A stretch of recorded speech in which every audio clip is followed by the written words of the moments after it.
ভারতের সরকারি জমি দখলমুক্ত করার অভিযান নতুন কিছু নয়, তবে সাম্প্রতিক বছরগুলোতে এই অভিযান ঘিরে বাড়ছে বিতর্ক।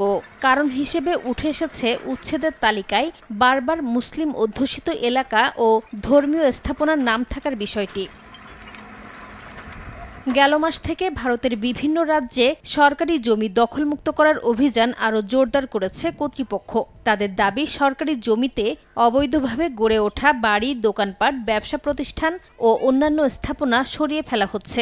তবে এই অভিযানে বহু মসজিদও ভেঙে ফেলা হয়েছে বলে ভারতীয় গণমাধ্যমে খবর প্রকাশিত হয়েছে। গুজরাট, রাজস্থান ও উত্তরপ্রদেশ সহ কয়েকটি রাজ্যে অপারেশন ক্লিন নামে চলছে এই উচ্ছেদ অভিযান। রাজস্থানের মন্ত্রী যোগারাম প্যাটেল জানান, বেআইনি নির্মাণ সরিয়ে জাতীয় নিরাপত্তা নিশ্চিত করাই এর মূল উদ্দেশ্য। কেন্দ্রীয় সরকারের নির্দেশনা অনুযায়ী অপারেশন ক্লিন পরিচালনা করা হচ্ছে। নির্ধারিত এলাকার মধ্যে যেসব জমি বরাদ্দের বাইরে রয়েছে বা যেসব নির্মাণ অনুমোদিত নয়, সেগুলো সরিয়ে দেওয়া হচ্ছে। দেশের নিরাপত্তার জন্য এটি অত্যন্ত জরুরি।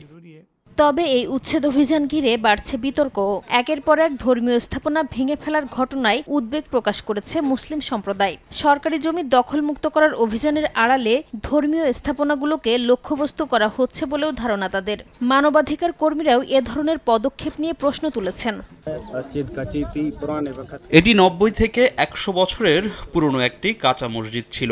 আমাদের পূর্বপুরুষরাই এটি নির্মাণ করেছিলেন। এখানে মাত্র একজন দুজন নামাজ আদায় করতেন। একদিন কর্তৃপক্ষ এসে নোটিশ দিয়ে জানায়, কয়েকদিনের মধ্যেই মসজিদটি সরিয়ে ফেলা হবে।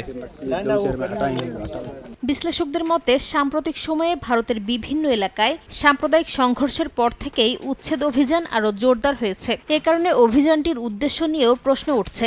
সমালোচকদের অভিযোগ, প্রধানমন্ত্রী নরেন্দ্র মোদী সরকার ও ক্ষমতাসীন বিজেপি দেশের প্রায় ২০ কোটি মুসলিম জনগোষ্ঠীর ওপর চাপ সৃষ্টি ও ভয়ভীতি প্রদর্শনের অংশ হিসেবেই এসব অভিযান চালাচ্ছে। তবে এ অভিযোগ অস্বীকার করে সরকার দাবি করে আসছে, এই অভিযানে কোনো ব্যক্তি বা সম্প্রদায় নয়, বরং সরকারি জমিতে গড়ে ওঠা বেআইনি স্থাপনাকেই লক্ষ্যবস্তু করা হচ্ছে।